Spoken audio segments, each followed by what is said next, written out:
Good morning, and thank you for joining us today for this homecoming update on Point Loma. This first ever event brings together alumni, friends, donors, students, faculty, and staff in this virtual session, which I really do hope will be informative and encouraging. As we gather together, I'm pleased to represent the hundreds of faculty and staff who have made this past year possible by their heroic efforts and dedication to our students' education and to the mission of the university. While I wish we were all together so I could walk around the Point Loma campus and our other 4 campus sites and share with you some of the highlights of key developments over these past several years, this time together virtually, I hope, will be important and useful for you.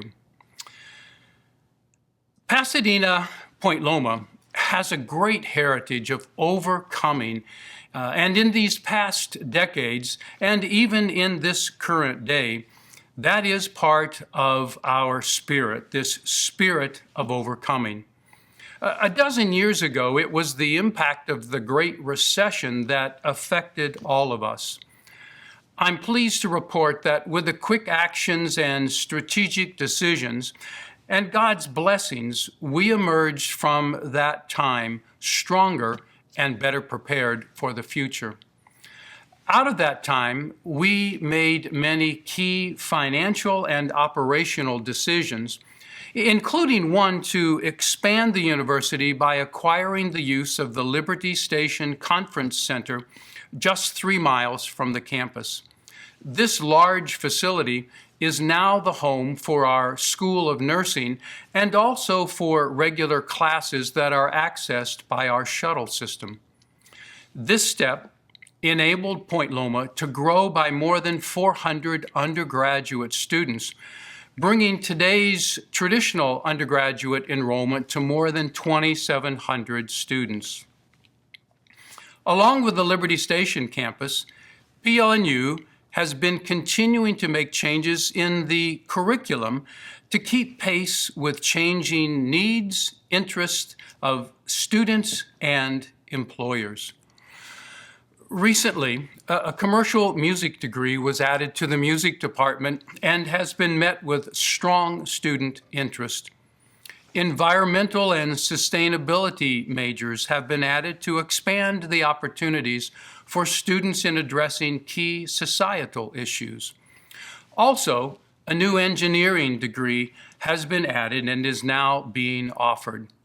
The School of Business has continued to identify student needs, and now Bachelor of Business Administration programs for adult students, an expanded MBA, continued work with our students through the Fermanian Economic Institute have all provided new opportunities for students in the School of Business.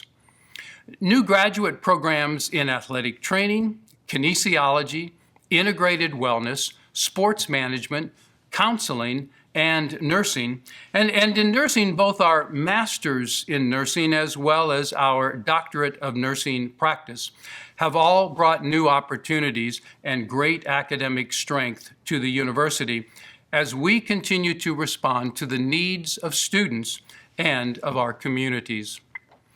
Early in this past decade, we began the College of Extended Learning by creating specific new degree programs for adult students so that they could earn their bachelor's degrees. And we've had the opportunity to teach those programs at many of the community college locations throughout San Diego. These programs include nursing, criminal justice, early childhood development, organizational leadership, business, and computer information technology. Today, more than 2,000 adult and graduate students are a part of PLNU and bring our total enrollment now to more than 4,700 students. This coming fall semester, PLNU welcomes the inaugural class of our Physician's Assistant graduate program. PLNU's PA program is the first such program in San Diego County, and I'm so incredibly proud that our university has this opportunity to meet the regional and national healthcare needs through the PA program. This highly sought after and competitive program has helped us launch into this new area. And before we even began to advertise, more than 1,000 applications had been received for the 30 student positions in our first cohort. The following year, we'll add the second cohort of 30 students, bringing a full enrollment to this 2-year graduate program. The 5 years that we spent in the process to design and launch this new program under the guidance and requirements of the accrediting body are certainly going to be celebrated with the arrival of these new students come fall. It truly is another exciting step for Point Loma. With our growth in students and programs, our facilities have also needed to expand. The early 2000s brought many construction projects to the Point Loma campus, and also the purchase of our Mission Valley graduate campus and the launching of our Bakersfield graduate campus. After a strong decade of expansion, PLNU addressed the recovery from the recession with additional strategic expansion. As I mentioned, the Liberty Station Conference Center campus has provided us significant new space for our programs. In 2015, we completed Sater Hall, the new science laboratory and research building, as well as Ladder Hall, an adjacent classroom building, and a fully renovated Rohr Science Hall. Recently, we just completed the purchase of a new 70,000 square foot building, our Balboa campus, for the new College of Health Sciences and also our PA program. Additionally, a new Prescott Prayer Chapel was built near the site of the original facility. This beautiful new chapel, while it has been awarded several architectural awards, is a meaningful center of prayer and reflection for the university community. If you haven't already seen it, I hope you'll have the opportunity to visit and see these other many updates at our Loma Land campus here in San Diego.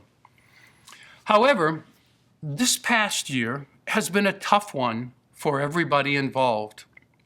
Students, faculty, and staff have all met many challenges throughout this year. The COVID reality for Point Loma really began late last February as an issue involving our study abroad students, primarily those in Italy. And as the virus began to sweep across Europe, it necessitated bringing home more than 100 students from international locations all across the world. Frankly, that now seems like the easy part of COVID. By mid-March, PLNU, like thousands of colleges and universities around the world, had to transition to fully remote teaching and learning. The summer for us was full of planning and hoping for a more normal fall semester.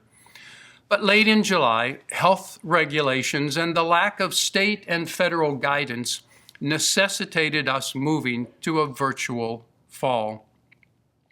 Faculty made heroic efforts to transition courses, use new technologies, and to support students in this virtual learning environment.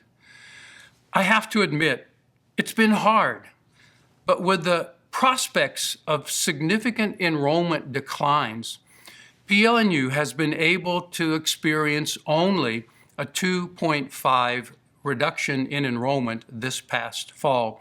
And our retention has been good as students have been able to continue their academic progress.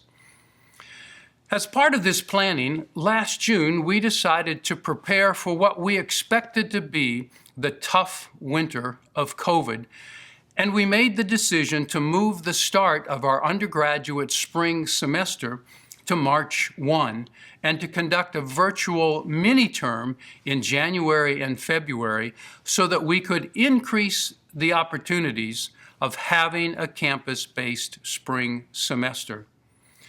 We now continue to prepare for that as we'll have a residential experience here, 1,400 students now planning to live on campus, the ability for us to conduct classes in our newly constructed outdoor classrooms, and then to be able to use our hybrid socially distanced classrooms as we move through and up in California's tiered system. Accomplishing this has required the creation of a rigorous and extensive COVID surveillance testing program, and we'll be testing 50% of the entire university community each week. With the experience that we gained during our fall semester testing program, I have strong confidence in this increased testing effort to help us maintain a healthy and safe campus this spring. As you might imagine, the transition to a primarily virtual experience while preparing simultaneously for the future of on-campus instruction has come with considerable expense. The past year of transition, preparation, and pivots has necessitated the purchase of new technologies and technical support for instruction, the development and delivery of our COVID testing and treatment program, new cleaning protocols, safety equipment, the refunds of room and board from the fall, the creation of new outdoor spaces across campus, and many other investments. PLNU has dramatically reduced budgets. We've had to institute pay reductions. We've postponed many projects and renovations. We've limited hiring, and we've sought to conserve resources to the greatest extent possible throughout this year. Though helpful in shortening the financial gap from all of those moves, we have also experienced limited layoffs and furloughs during this past year. These decisions have come with great hardship, but I remain incredibly grateful to the community of faculty and staff who have diligently worked to deliver on PLNU's mission in this season. This continues to be a great challenge, but the university remains financially sound, and I continue to have great hope in the changes that we will implement as we move into this strategic future. In the fall, PLNU launched the Loma Relief Fund to help support students whose education at Point Loma would have otherwise been disrupted, and to be able to propel the university into the future amidst these overwhelming financial impacts that we were experiencing. Alumni, faculty, staff, students, and generous PLNU supporters came together, and during this fall's annual Green for Gold campaign, all of us helped raise over $1 million in just 3 days. This is more than triple of anything we have raised in the past years, and it shows the continued commitment and support for the mission of Point Loma. Your financial support continues to be vital to the health of the university, and we will continue to provide opportunities for you to become a part of the legacy of supporters over these coming months. I want to thank each of you who have already participated for what you have done and all that that means to the university. I know all of Point Loma is grateful for the ways you are helping students and assisting the university in providing education and services for our students, especially in this year. One of the questions that I often am asked is, so what does the future look like? First, I must say the one thing I've learned across this COVID year is that trying to predict and even anticipate the future is a formula for disappointment and surprise. But let me also say, we do spend a lot of time thinking about and preparing for the future. Let me just share a few thoughts. I believe that Point Loma will come out of this pandemic stronger and more innovative than ever before. We have demonstrated a capacity to adapt and change rapidly and to do what we do well, even under challenging and difficult circumstances. We have learned again in this season the value and importance of community and relationships and our strong desire to be together and support each other. I know that we will appreciate these times of relationship and being together so much more in the future than we have had the opportunity to before. I look forward to that time. I know we will have better and more effective use of instructional technology, and perhaps we may even find a new segment of students who desire to engage in the life of the university, but to do that perhaps in a more virtual setting for their studies. Our future will continue to motivate leadership, all of us here, to build a sustaining financial and operational future through streamlined structures, enhanced collaboration and partnerships, and more efficient operations across all of PLNU as we ensure a sustaining future for Point Loma. We have challenges yet to face in the days ahead. We know that high school graduations are declining, and the landscape for new enrollment in all of higher education will be much more competitive, and PLNU must respond. We must respond with high-quality, relevant degree programs and preparation for life and careers. We will need the support of alumni and friends to help us identify and refer students to Point Loma and help us with supporting the opportunities of a Point Loma education. The issues of justice and racism that have emerged so clearly in this past year affect all of us. And whether or not we have recognized these issues within our own history, there is plenty of important work to be done now and for the future. This past year, we launched the Anti-Racism Collective here at Point Loma. I've listened to stories of students and faculty and alumni across the years, and bringing this group together is an important step.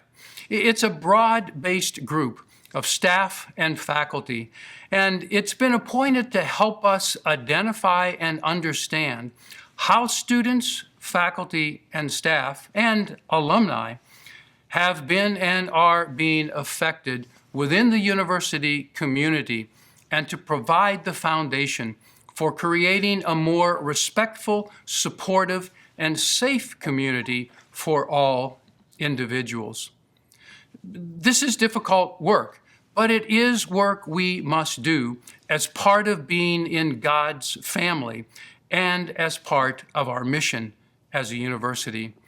I do invite you to learn more about the work of the collective and how you can be involved at their homecoming session next Friday, February 19th at noon.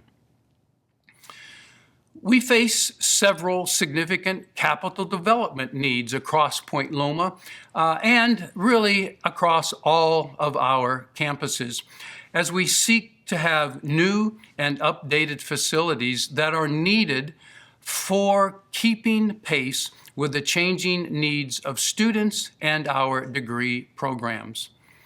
Needs include substantial renovations of several buildings, the new construction for some of the facilities here on the Point Loma campus, the work to build retaining walls and hold back significant erosion, the need to replace considerable technology and equipment to ensure the effectiveness of our educational programs. The needs across the university in these areas is substantial. Yet, with all of our needs and challenges, as alumni and supporters, you can be proud of the continuing work of PLNU in developing and shaping students for their futures. There continues to be a strong commitment to our mission of being a vital Christian community that learns together and prepares students to pursue their calling, to be influencers in their communities, and to live lives that are in relationship with God and with others.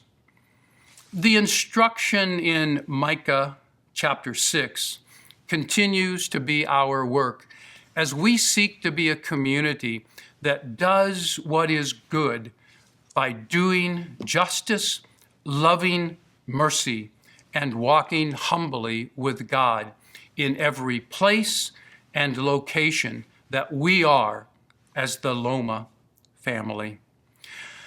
I'm so glad that you have joined us today. I look forward to the time when we have the opportunity to celebrate homecoming events and spend time together soon here at the Loma campus as we all come together for continuing great times of homecoming and celebration around the Point Loma experience. Well, thanks for being with us today and for being a part of this wonderful Loma family.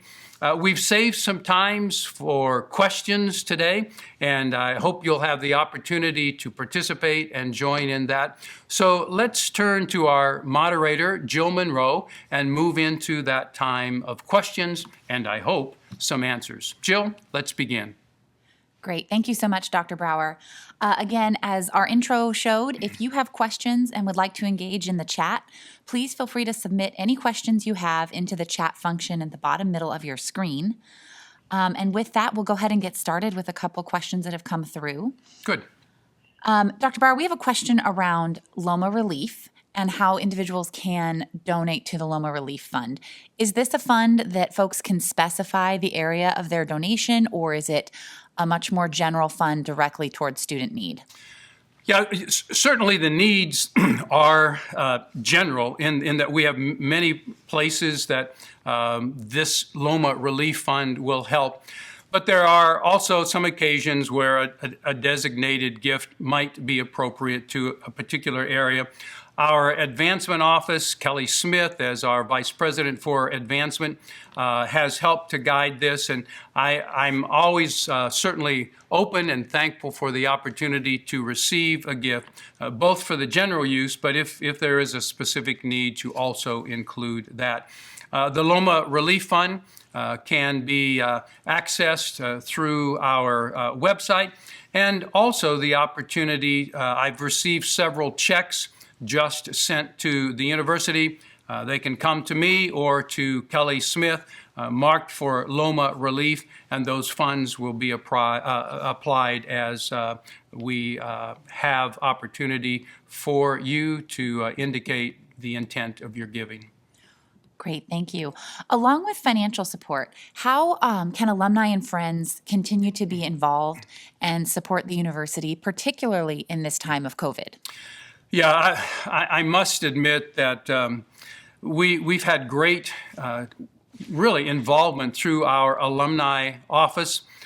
Kendall has done a terrific job of making possible many connection points. I know many of you have seen the Loma Talks features that are a part of that. The website through our alumni little button can access more information for participation. I actually enjoy reading on social media the highlights that Viewpoint is doing of the work of our alumni and the opportunities for engagement. We have been doing really, I think, good connections during this season with alumni and students. And so let me invite you to engage in that way through the alumni office and have access there. You can contact us at our website, www.pointloma.edu, and the / for alumni, and that will get you access and good information about all that's going on for alumni engagement. Great, thank you. What about something more in person? Are there ways local alumni are able to perhaps support operations or academics, whether that be as an adjunct or even just a volunteer on campus? Are those options available, or where could people go to learn more? Yeah, right now, while we are in the current purple tier within the COVID context for California, we don't have as many on-site, in-person opportunities that are available. We expect as the state and particularly San Diego County continues to open, there will be increased opportunities for on-site. In many of our areas of work across the university, we are still predominantly virtual and remote. But certainly opportunities to connect through the alumni office. I've seen opportunities for guests to participate in classes that faculty are making connections with. The alumni office is a good source for being able to use volunteer assistance in supporting students. We still have the connections that are in place to connect students and alumni as mentors. And so again, utilizing the resources through our alumni office is a great way for both local and distant alums to participate. Great, thank you. Shifting gears just slightly, you shared quite a bit about the impacts of COVID-19 on Point Loma and our operations, but also about our planning for spring. Could you share a little bit more about our spring plans? Sure. Specifically, how many students are planning to live on campus? How many students are planning to learn and study in San Diego? And how many are going to be perhaps taking an option to stay remote this spring as an undergrad? Yeah, those are really good questions. And as you might guess, there are a lot of moving parts to this. From the applications that we now have through Residential Life, 1,400 students have plans in place with confirmed housing to live on campus. Our typical capacity is around 1,779. So we've got some open space that we have designated to use if, in fact, we need to quarantine or isolate students throughout the course of the semester. Because of our very rigorous surveillance testing, we'll have the opportunity to very early and quickly identify any case of a positive test for COVID, move those individuals into a quarantine setting, do the contact tracing that is necessary, and have that safety and health requirement met. So 1,400, obviously 370 some other spaces that we can use for quarantine. In addition to that, it looks as though we'll have somewhere around 1,200 students in the traditional undergrad program who will be commuting. A number of students this past fall moved to San Diego and got apartments and leased space for the year when it was uncertain about what our housing could be. And so those students, many of whom are here still close by, will be a part of the commuter population for this year. So it looks like right now we're expecting somewhere between 2,600 and 2,650 for this term, and the opportunity for students to study here in hybrid settings, in our outdoor class settings. As part of that, let me back up. It's not quite 1,200 commuters because the most recent figure I got was 260 to 270 students have in fact signed up to remain remote and virtual for this semester. So that option has been made available for most of our classes, and about 265 to 70 have already signed up. So 250, 260, 270 in the all virtual, around 1,000 in commuters, and 1,400 or so for the campus setting. So quick math in how we expect this spring to unfold. Great, thank you.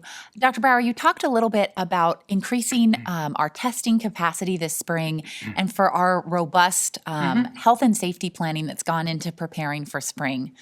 Could you share just a little bit more about how we are going to confidently and competently test 50% of our campus population and how our PLNU faculty are some of the ones spearheading these efforts? Yeah, the interest in this has been strong. In the fall, we appointed Dr. Jen King, who is part of our nursing faculty and whose career prior to being a faculty member at Point Loma has been in public health. And she has helped us, along with Dr. Chris Kodolka and also Dr. Don Page, to design our testing program and all the protocols around how to keep and maintain a healthy environment. Our testing program in the fall, we tested 25% of our population each week. So we'll be moving to 50% of the population being tested. In that design, Dr. Kodolka and Page have been able to help us establish what's called the Yale protocol for COVID testing. And so we have the equipment purchased here on campus to analyze the tests in a batch form.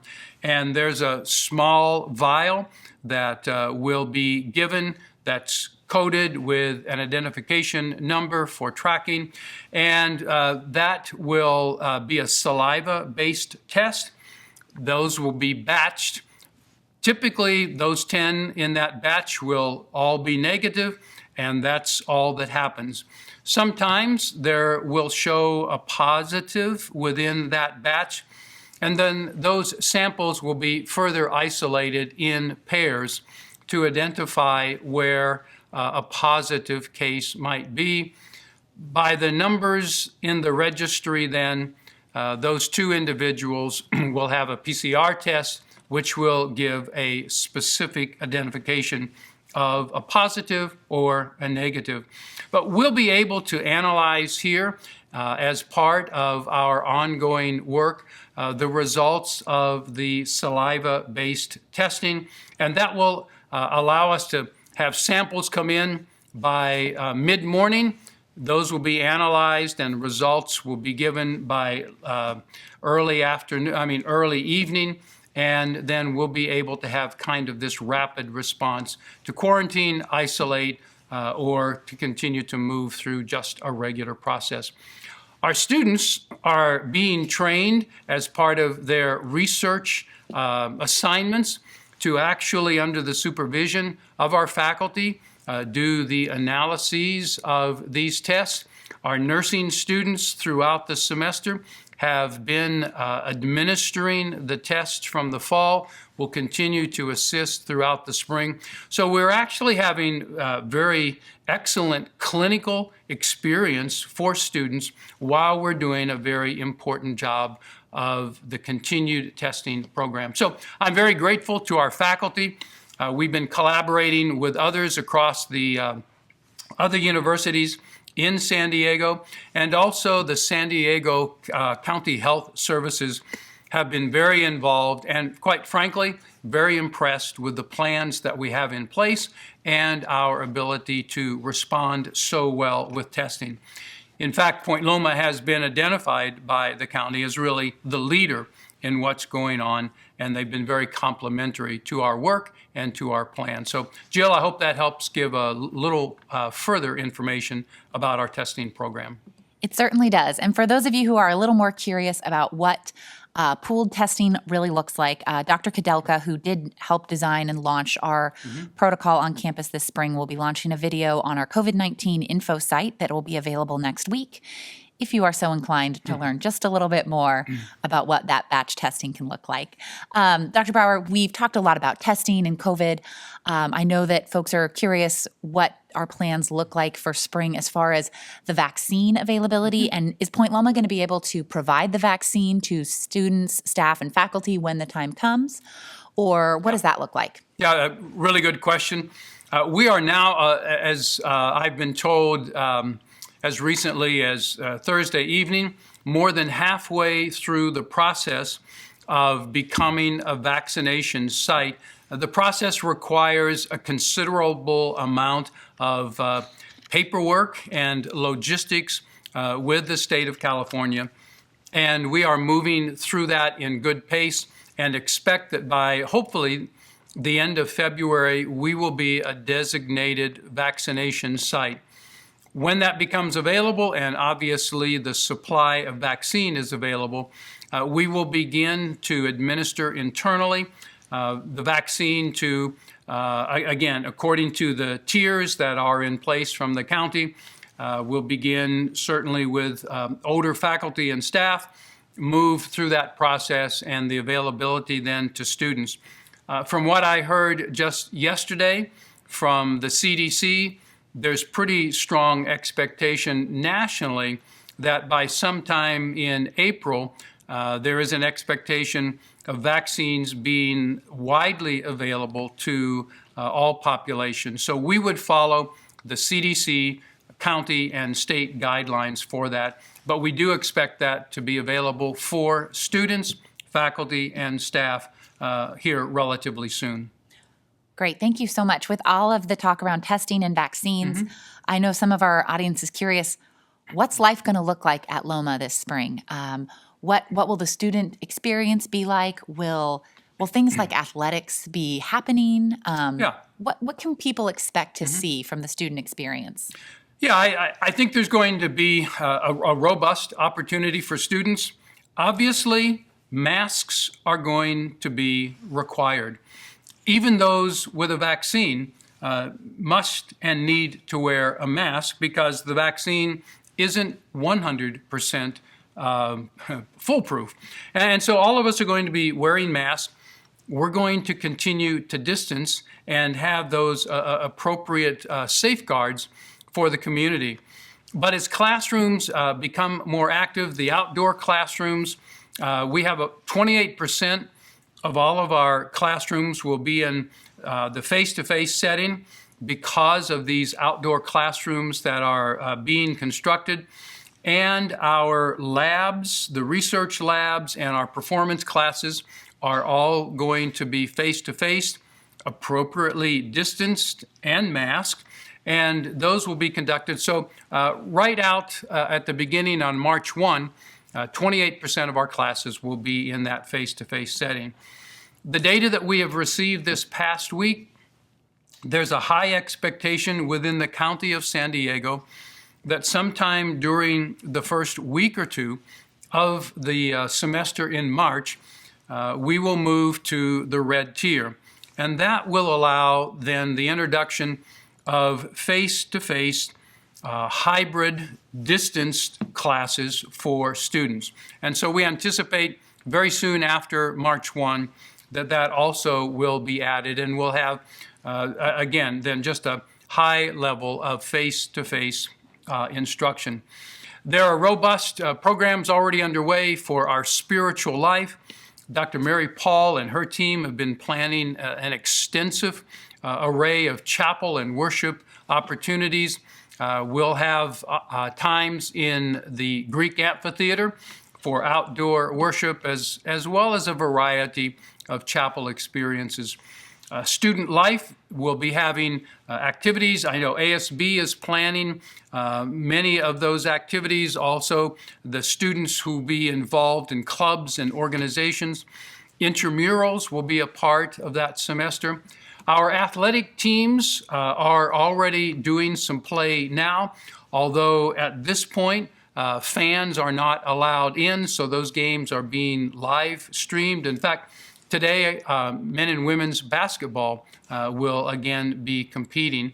And I might add, our men's team is ranked 8th nationally, and our ladies' team is 23rd. So good things underway. Soccer is already playing. Golf is practicing. We have track and field that will begin here soon. I see baseball coming onto campus to practice each afternoon. And so these sports are already underway, and we'll have lots of opportunities throughout the spring semester. And hopefully things will continue to improve in the health and condition throughout San Diego.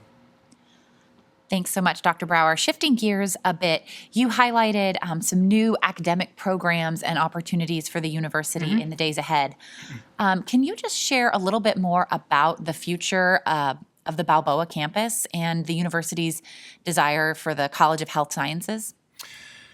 Yeah, if you're familiar with San Diego, going north on the 163, right there at the Balboa exit, you come back Balboa Avenue to the east, and we have this wonderful resource there in that setting.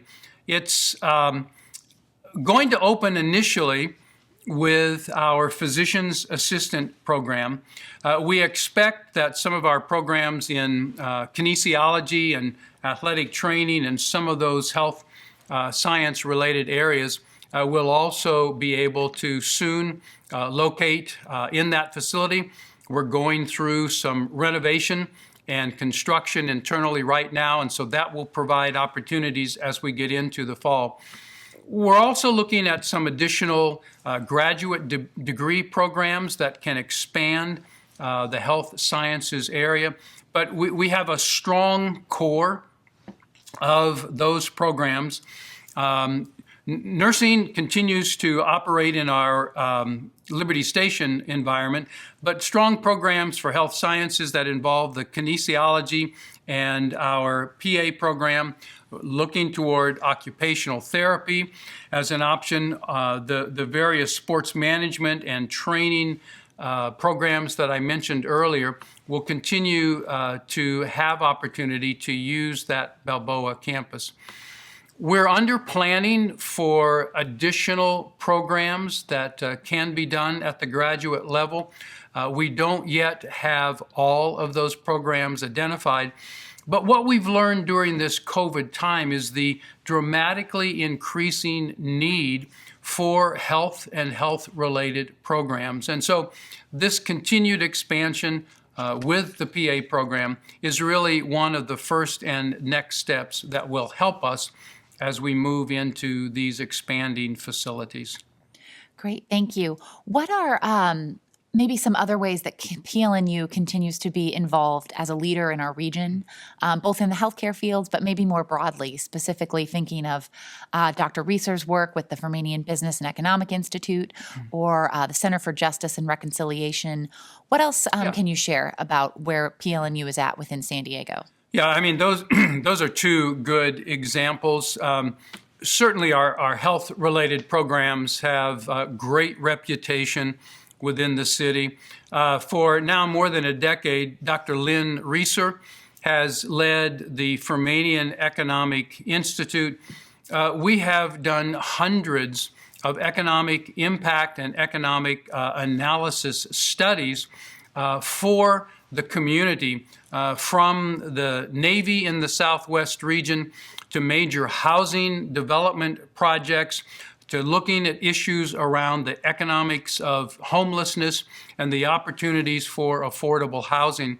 And so those impacts are significant. Really, as one community leader said to me, Point Loma is punching way above its weight class in terms of the impact of these studies.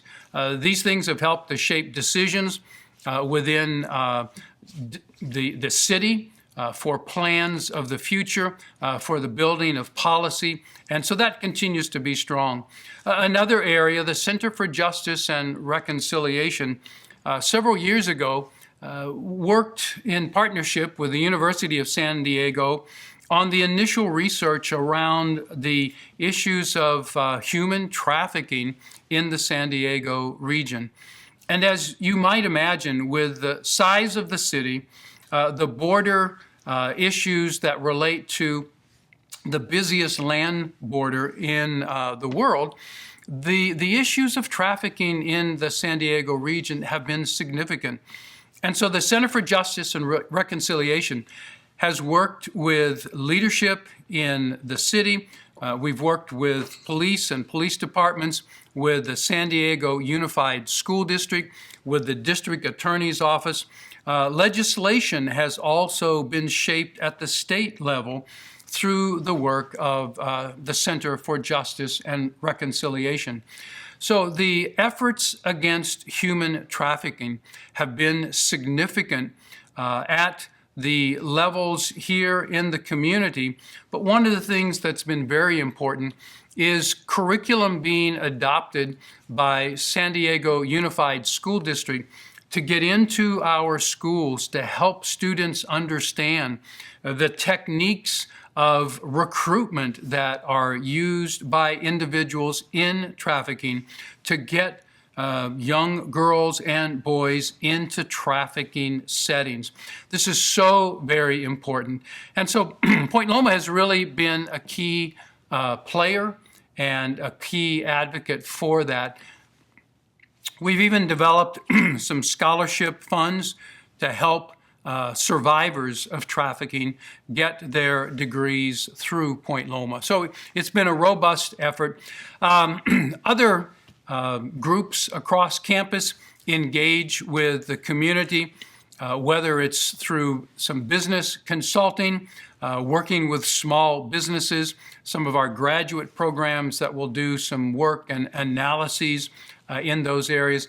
Continues to be a robust and frequent opportunity for the community to engage with Point Loma, and Point Loma to engage with businesses and community members across San Diego. Thank you. I want to be mindful of our time together today and shift gears for the remaining few moments of our State of the University, and appreciate if anyone still has any questions in the chat, please feel free to enter them. But shifting gears a bit, Dr. Brower, this past year has been especially challenging. And how are you doing, and how have you kind of persevered through this season? And how can our alumni and our friends and supporters pray specifically for you and for Linda in this season? Yeah, thank you. A very kind question. I always begin my response to that question is I'm doing well. I'm doing probably as good as I can in this season. And it's been tough for us personally, but it has been tough for all of our community. And my prayer for this has been for protection and health for all of us. I've gotten across the year notes and emails from individuals that have just said, we're praying for you, we're praying for the university, we're praying for our faculty and staff and students. And that encouragement in what seems like a long series of every day looking almost the same has been very meaningful. When I've gotten those notes, I have tried to share those with other leaders and people around the campus, just to continue to let all of us know that we are the focus of prayers and concerns by many. So thank you for that. In these days ahead, I would ask you to pray over our spring semester. Pray for our students, their health, their safety, and really for their ability to thrive and to do well. Pray for our faculty and staff. I've got to tell you, faculty and staff are exhausted. There's never been a year just like this. And I pray frequently for a fresh, renewing spirit upon each of their lives so that they sense and have this fresh touch. And so pray for them as well. And pray for the university. These have been challenging days. These are tough financial days. These are tough operational days. And pray for us, particularly that leadership has wisdom beyond our own abilities, and that we will, in fact, continue to make those decisions to guide the future of the university as we all love and really pray for the blessings of God on this place. So thanks for the question.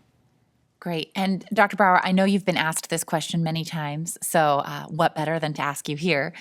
What, it may be early to tell, but what is the potential for an in-person commencement this spring? And how are you and your teams planning for commencement celebrations for the class of 21? Yeah, that's, as you would think, this isn't the first time we've been asked this question. We are planning toward the weekend of June 11 and 12 for what we hope will be an in-person celebration.